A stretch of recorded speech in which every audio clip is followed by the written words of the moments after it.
पवार यांची गटनेतेपदी निवड होईल आणि आज सायंकाळी 5 वाजता त्यांचा उपमुख्यमंत्रीपदी शपथविधी होतो. बघा, अशा बातम्या ज्या आहेत की महाराष्ट्राला नवीन महिला मुख्यमंत्री मिळते आहे, अशा बातम्या उपमुख्यमंत्री, अशा बातम्या मी ऐकतोय. अजित पवारांच्या, दिवंगत अजित पवारांच्या पत्नी सुनित्राताई पवार यांचं नाव मी ऐकतोय, मला माहित नाही. आता शेवटी हे त्यांचं राजकारण आहे, हा त्यांच्या पक्षाचा विषय आहे, त्याच्यावरती आम्ही काय बोलू. पण अजूनही महाराष्ट्र अजित पवारांच्या जाण्यानं दुःखातून सावरलेला नाही, एवढंच मी सांगू शकतो. त्याच्यामुळे अजित पवारांच्या कुटुंबातलं जर कोणी भारतीय जनता पक्षाच्या माध्यमातून उपमुख्यमंत्री होणार असेल तर हा सर्वस्वी त्यांच्या पक्षाचा आणि त्यांच्या कौटुंबिक विषय. त्याच्यावरती इतर कोणी मत व्यक्त करण्याची ही वेळ नाही, ही अजिबात वेळ नाही. त्यांच्या पक्षाचे जे नेते आहेत, त्यांच्या पक्षात नेत्यांची फार मोठी फळी आहे.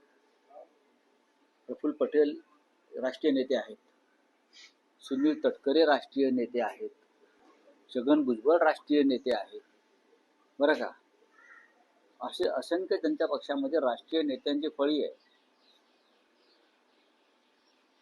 आता ह्या राष्ट्रीय नेत्यांनी हा निर्णय घेतला असेल तर तो त्यांचा निर्णय आहे. त्यांच्याकडे त्यांचा पक्ष सत्तेमध्ये सहभागी होता आणि शेवटी हा निर्णय अमित शहा घेणार आहे. अमित शहाने निर्णय घेतला असेल. पण रावसाहेब, आता शरद पवारांची पत्रकार परिषद झाली. शरद पवार असं म्हणतायत की मला या निर्णयाविषयी काही माहिती नाही, आणि त्यांच्या पक्षाचे नेते, त्यात काही प्रफुल्ल पटेल आहेत, सुनील तटकरे आहेत, अशा मंडळींनी हा निर्णय घेतला असा, पण त्यांना या बाबतीतली काही माहिती नाही. असं आहे की ते बरोबर बोलतात. तो एक स्वतंत्र गट आहे. अजित पवारांचा पक्ष हा स्वतंत्र गट आहे. त्याच्यामुळे शरद पवार साहेब बोलतात ते योग्य, कोणालाच माहित नाही त्याविषयी ना. ते फक्त त्यांच्या पक्षांतर्गतला विषय हा निर्णय आहे. कारण अजित पवारांच्या निधनानंतर त्यांचे पक्षाचे राष्ट्रीय नेते जी नावं घेतली, तटकरे, पटेल, भुजबळ वगैरे, हे सगळे राष्ट्रीय नेते हे मंत्रालयात किंवा वर्षा बंगल्यावर येऊन त्यांनी चर्चा केली फडणवीसांची, असं आम्ही वाचलं किंवा ऐकलं. त्याच्यामुळे हा त्यांचाच विषय आहे आणि त्यांनीच निर्णय घेतला असेल. नाही, पण असं म्हटलं जातं आहे की या निर्णयामागे भाजप आहे, आणि समजा 2 राष्ट्रवादी काँग्रेस विलिनीकरणानंतर शरद पवारांकडे पुन्हा त्या पक्षाची सूत्र जाऊ नये. मी तुम्हाला एकच सांगतो, जोपर्यंत अजित पवारांचा दुखवटा संपत नाही तोपर्यंत आम्ही या राजकीय विषयावरती बोलणार नाही. बोलण्यासारखं भरपूर आहे, पण बोलणार नाही. भारतीय जनता पक्ष हे मढ्याच्या टाळूवरचा लोणी खाणारा पक्ष, एवढंच मी सांगू शकतो. भारतीय जनता पक्षाला दुखवटा, दुःख या विषयाशी त्यांचा कधी संबंध आलेला नाही.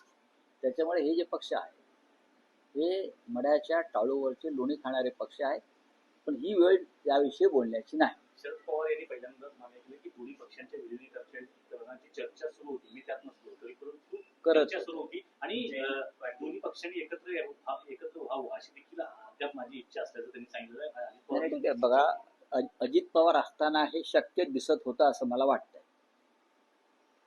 असं पवार साहेबांच्या बोलण्यातून जाणवत आहे. आता पुढे काय त्यांच्या बैठकीवर मी कसं काय बोलू. नाही, पण जयंत पाटील आणि अजित पवार यांच्यात चर्चा सुरू होती आणि 12 तारखेला त्या बाबतीतला निर्णय जाहीर करणं. मी काय बोलणार. बघा, तुमच्याकडे बरीचशी माहिती आहे. ती आहे ना, माझ्याकडे माहिती आहे. कारण तुम्हाला माहिती आहे की माननीय पवार साहेब असतील, सुप्रियाताई असतील, जयंतराव असतील, किंवा आम्ही स्वतः इतके वर्ष राजकारणामध्ये आहोत, काही ना काहीतरी माहिती सूत्रांकडून, आतल्या गोटातून किंवा संबंधित व्यक्तींकडून येत असते, चर्चा होत असतात. पण या विषयावरती चर्चा करण्याची ही वेळ नाही. सावडण्याचा कार्यविधी काल पार पडत असतानाच त्यांचे नेते मंडळी जे होते ते वर्षावरती आताच बोललो ना, म्हणालात की या परिस्थितीत त्यांचा राजकीय वारस किंवा राजकीय समीकरण यावर चर्चा करणं अमानुष आहे, असं तुम्ही काल म्हणालात. आता तुमचं मत काय आहे की हे जे सगळे निर्णय घेतले जात आहेत घाई गडबडीत घेतले जात आहेत, कुठल्या भीती किंवा कुठल्या दबावापोटी घेतले जात आहेत? नाही, मी काही बोलणार नाही या विषयावर, पण नक्की बोलेन. मी नक्की बोलेन. मी एकच वाक्यात सांगितलं की प्रेताच्या मड्याच्या टाळूवरचा लोणी खाण्यात भारतीय जनता पक्ष हा या देशात पहिला क्रमांकाचा पक्ष आहे. हे फक्त मी राष्ट्रवादी काँग्रेसच्या बाबतीत बोलत नाही. मी हे या देशात भाजपच्या बाबतीत ज्या घटना घडलेल्या आहेत त्या बाबतीत बोलतो. हिंदुहृदय सम्राट शिवसेना प्रमुख बाळासाहेब ठाकरे यांच्या निधनानंतर सुद्धा त्यांना शिवसेना आता नेतृत्वहीन झाली. त्याच्यामुळे हा पक्ष त्यांच्या गिळण्याची फार मोठी योजना होती, पण उद्धव ठाकरे यांनी यांची योजना उधळून लावली. हा सुद्धा राग आहे. पण काल मुख्यमंत्र्यांनी असं म्हटलं की राष्ट्रवादी काँग्रेस पक्षाचा जो निर्णय होईल तो आम्हाला मान्य असेल, बघा याचा भाजपशी काही संबंध नाही. असं कसं काय म्हणू शकता?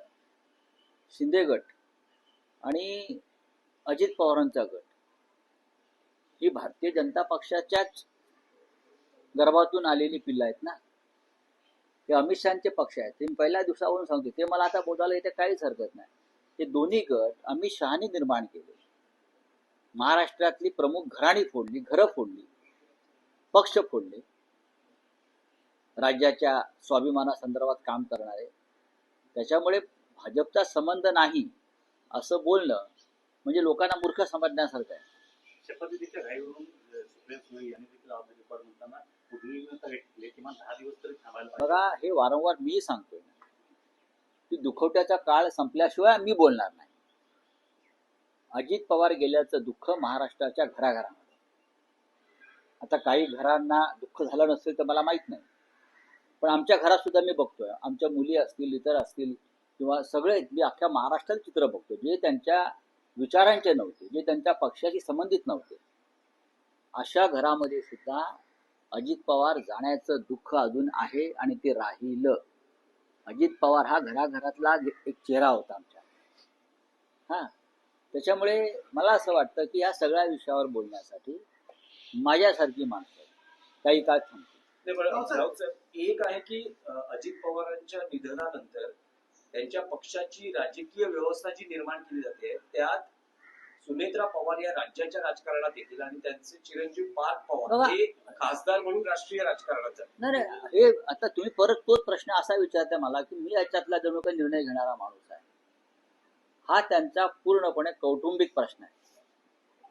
हे राजकारण कौटुंबिक आहे, पक्ष त्यांचा आहे, बरोबर आहे. पक्ष त्यांचा असल्यामुळे निर्णय ते घेतील किंवा अमित शहा घेतील. फार तर अमित शहाचा रोल याच्यामध्ये आहेच, म्हणजे फडणवीसांचा सुद्धा आहे.